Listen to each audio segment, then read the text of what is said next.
Ingat, subscribe itu gratis guys, gratis.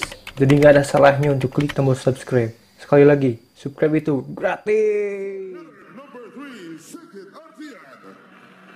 middle blocker number 9, yuda Putra. Opposite hitter number 12, Rivan Doni. Outside hitter number 17, Tony. Middle blocker number 18, randu. Center number 20, their team captain, nizar. And their libero number 2, sampai. Head coach of Indonesia is Hajar.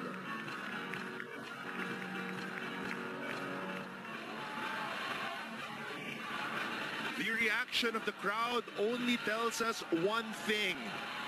Philippine men's volleyball has arrived. And these men who are about to battle for the gold para sa ating minamahal na bansang Pilipinas has put men's volleyball on the map.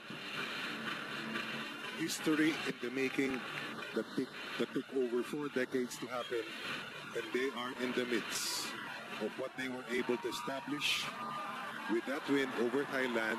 And right now they're enjoying the adulation sa lahat ng ating mga kapamilya, sa lahat ng ating mga kababayan na hindi lamang nanonood dito sa loob ng PhilSports Arena, kundi nanonood sa kanilang mga bahay, nananalangin at naniniwala na ang kakayahan ng ating Team Philippines ay magiging sapat para tapatan ang Indonesia, one of only 2 teams na nakakuha ng kampeonato sa Southeast Asian Games since 2007. The other country, of course, is Thailand. In fact, Indonesia is the winningest country in the Southeast Asian Games with 9 gold medals all in all. And the biggest adjustment sa simula ng laban na to is Rex Intal starting for the first time dito sa SEA Games. Rex Intal had 6 points. Impact moments. Impactful court time para dito kay Rex Intal with 6 points kontra sa Thailand. Off the block point coming from Indonesia. I remember that in that match, the initial face-off between Indonesia and the Philippines, we only had 1 kill block and 1 service ace against Indonesia's 10 blocks and 2 service aces. Let's see if the Philippines can respond. Retamar, miscommunication there on that quick attack intended for Rex Intal.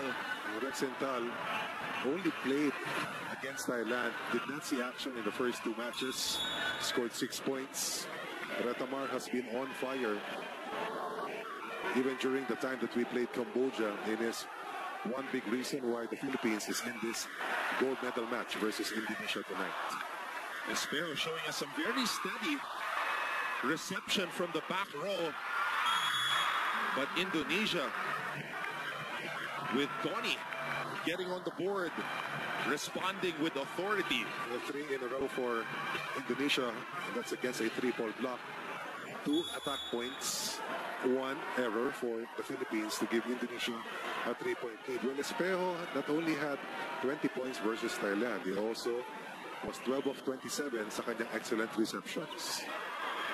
Yung serve nitong si Sigit, pang gold medal match talaga, coach. Totoo yan. At yung blocking dito ng Indonesia, muling nangangagat. And that will be another point for Indonesia, starting out like a house on fire against the ultimate weapon ng Team Philippines, the top dog. A multiple UAAP champion, Brian Bagunas, exploded for 27 points and that lost to Indonesia. Down 4 in the first set, ang Pilipinas. And the fans did not like the showmanship of Randu after getting that point. Si Randu Bakamo, maski off-cam o timeout, yan ang paboritong puntiryahin ng mga nanonood sa PhilSports Arena. Apilia, masyadong malakas sa palong yun. The Philippines struggling to find themselves on the board here.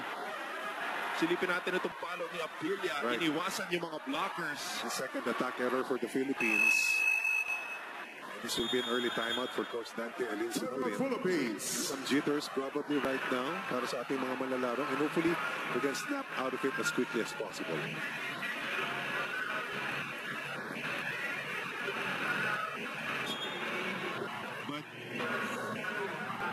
It's happening very early in the match. A lot of time to recover. We've been there before. Remember against Thailand?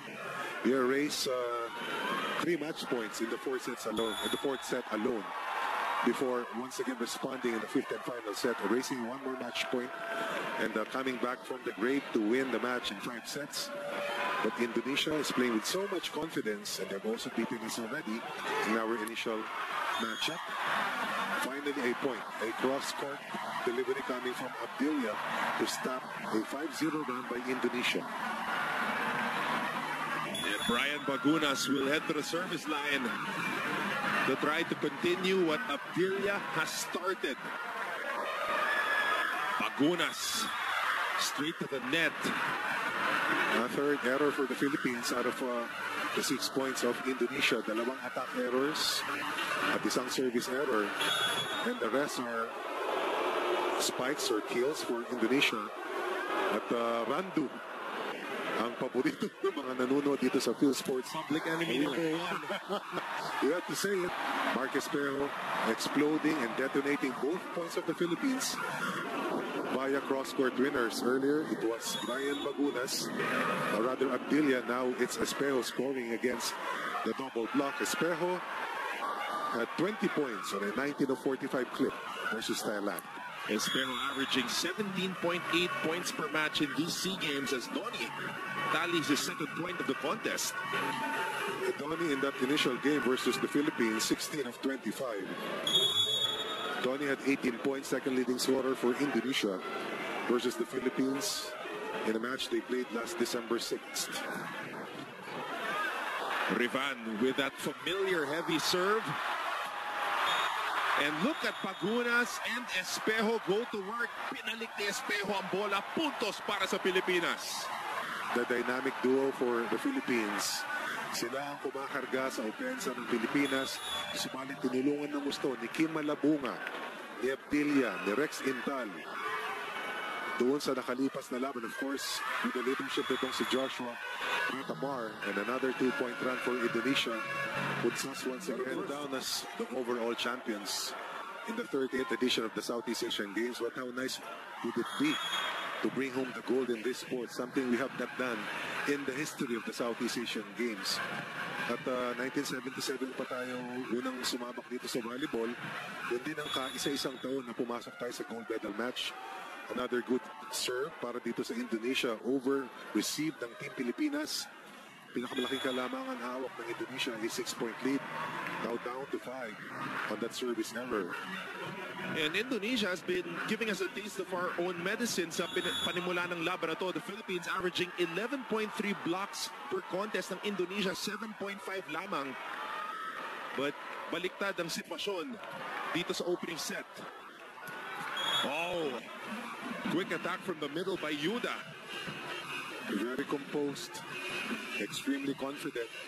But the key there was that good reception for the red shirts. Activating the middle hitter and once again putting the Philippines on its heels. 6 kalamangan muli ng Indonesia. Ratamar giving it to Bagunas, who goes down the line. Brian Bagunas gets on the board. Way over the 2 blockers. Grabe yung vertical na iniangat dito ni Brian Bagunas. And that reminded me of what Megawati did against the Philippine team yesterday sa women's competition. And how about that? A monster block from Rex Intal, who started this match for the very first time in these Southeast Asian Games.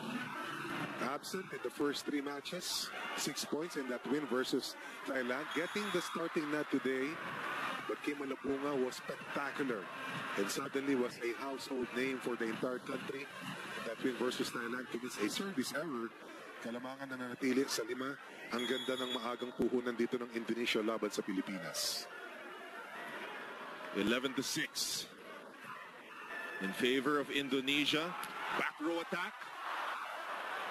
Naibalik sa Pilipinas. Quick attack for Intal. Retamar goes back to Abdilia. Well defended by Indonesia. Grabe mga transition plays dito. And Rivan is seemingly pacing himself dito sa laban na to, Coach. Right, of course, depende yan sa playmaker, depende sa setter. But Indonesia getting the better out of the first long rally here in this first set, tracing that shot coming from Abdilia. One-on-one, no problem for the net defense of the red shirts. Back to its largest cushion, ani muli kalamangan dito ng Indonesia. Last 2 points ng Pilipinas kasama ng Anton. Galing sa service errors ng Indonesia. Nakarami nga sila sa service errors but the Philippines hasn't been able to capitalize on those errors, Coach. Let's see if the first line of offense will be better for Joshua Retamar, the pride of Batangas. Parang yung kanyang teammate sa NU, na si Brian Bagunas. Quick attack for Randu. Hindi na kompleto. Bagunas hitting it over the blockers. Rivan cross court for the kill. And again, a big transition play this time coming from Rivan sa open area. Bihira tayo makakuha ng dalawang sunod na puntos. It has only happened once during the initial set. And seems to me that they're very ready with Intal locking in as the double blocker for Team Philippines. Or second blocker for the Philippines. Ito yung pasa, ito yung set, back row attack, Mark Espejo. 2 points in the first set for Mark Espejo. A pipe play for the multiple MVP winner in the UAP. Also a UAP champion for many, many years together with Ish Polvorosa, his teammate in the national team. Bagunas. Randu tipping it down low. It was a good save by Marcos. But that turned out to be an overpass by Marcos. And Indonesia will pocket home that point right away. Tante Alin Sinurin.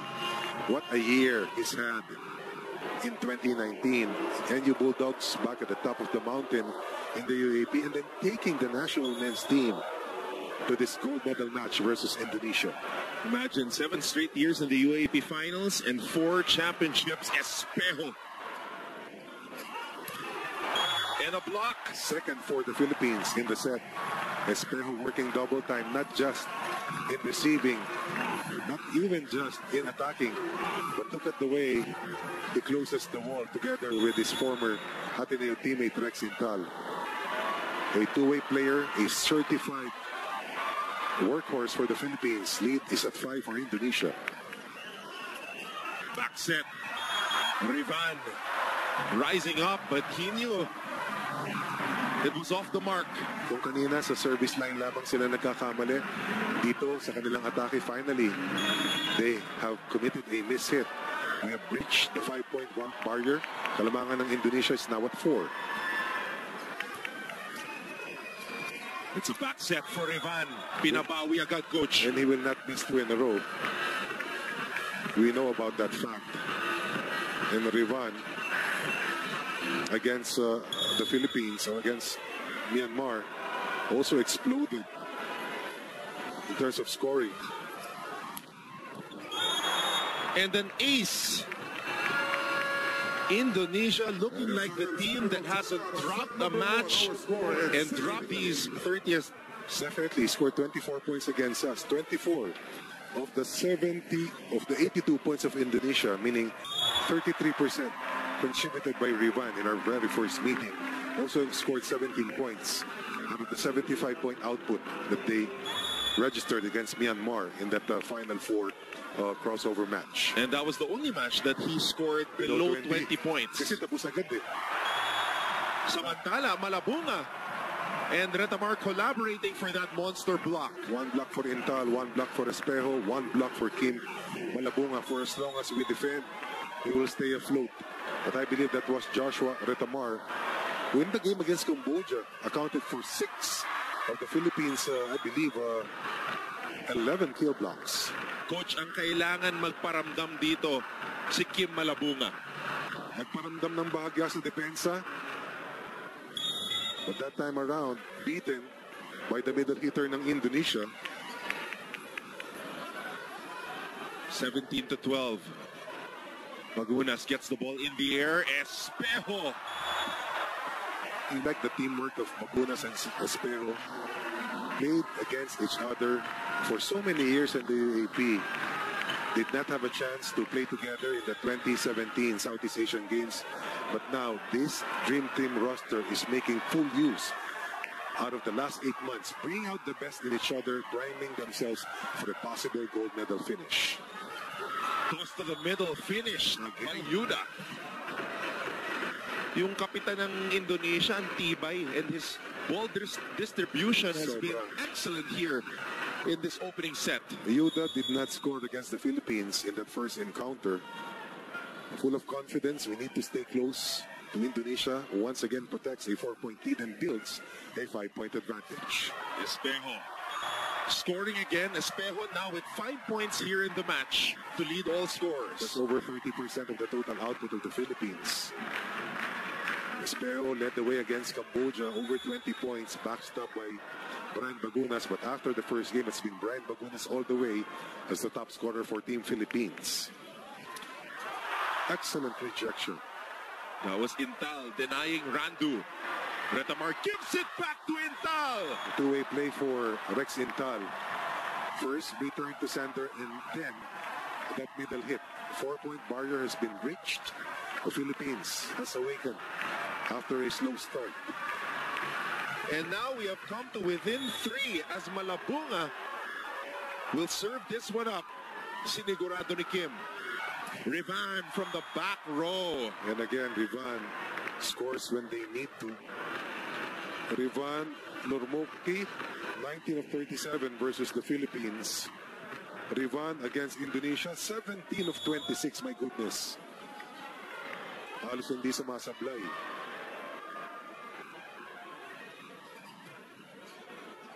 Retamar gives it back to Abdillah, popped up by Randu, and it's going back to Rivan. Abdillah able to keep this rally going. Bagunas off the block. Net defense, floor defense, very important against one of the top attacking teams. If you play consistent defense, you will have a chance to counter-attack and go to our transition plays. Bagunas and Espejo doing some heavy lifting in the first set to try and chase down what was once a 6-point deficit. It's down to just 3 points for Indonesia. Rivan again, this time from the opposite side, rather from the open area. And they will go back to him. Rivan going cross court. Overpass. Sigit able to put it away. And they will not make a mistake with that kind of gift. Rivan has been distorting our offensive pattern. 4-point lead para sa Indonesia. Philippines still alive. Was not able to breach the 3-point cushion earlier. Nahawak ng Indonesia. Now Sigit goes back to the service line with that familiar jump serve. Intal again, energizing the Philippines. Back-to-back big games for the younger brother of JC Intal. And the former Blue Eagle once again showing us that he deserves to start after exploding for 6 points and helping the Philippines defend the multiple points of attack by Thailand in our win against Thailand the previous match. Abdillah puts it down. Ball watching is not an option.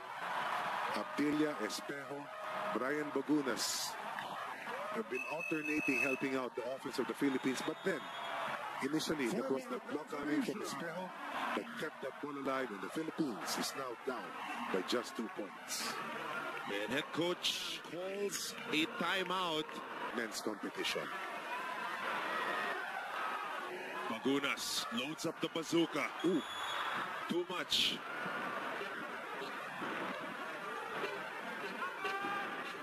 Brian Bagunas, most recent UAAP MVP winner, as the Bulldogs won the title against, I believe, FEU a few months ago. Indonesia up by 3. Retamar. Espejo, just so smart, swiping it off the hands of the blockers. Espejo now with 6 points in the contest. Let's take a look at that last play again. A misdirection coming from Intal, isolating Espejo, who just swipes the ball dun sa outside arm ng unang blocker after being isolated by Intal. Rivan. Hindi sumasablay ng dalawang sunod, ano? But let's see how Indonesia will react to the pressure put by the Philippines, because I thought that we were able to rattle Thailand, who was not used to having opponents stick close to them. Pero itong Indonesia, tinalo tayo sa unang set. Nung una tayo mag-ganap last December 6, 25-23. The Philippines now down by 3.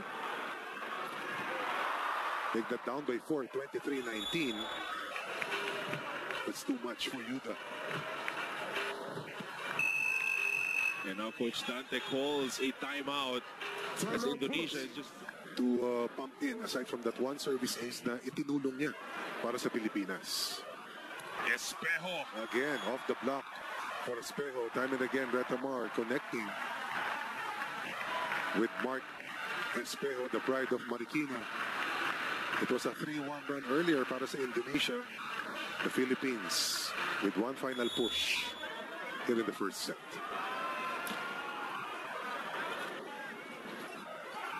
They go to the other man, Doni. Down the line. Down the line coming from Doni. It looked like Rivan was ready to take off. Substitutions for the Philippines, number Doni scored 19 points versus Myanmar in the semis. Doni Haryono fired 18 points versus the Philippines on a 16 of 25 hitting clip. As we see John Vic de Guzman, the skipper, since 2017 for our nationals, seeing action for the first time, together with Jesse Lopez, one of the big heroes for the Philippines in that win versus Thailand. Making the winning pass. Correct. To Brian Bagunas, and that was not an easy pass. This time he sets up Brian for the kill from the back row. Tama ka, kinawit niyo yun when we had chances to win against Indonesia and bag the bronze medal. Indonesia trying to close this first set. What a save, an unbelievable save right there by Bagunas. Wow. Who went over the LED. Right. E 5 na lang tayo dun sa loob. But Marcos was able to keep that back in play. a challenge on the call by Will we Indonesia. save another set point, or will Indonesia win the first set? But what an effort by Bagunas. Yan lang ang puhunan talaga natin kasama Anton.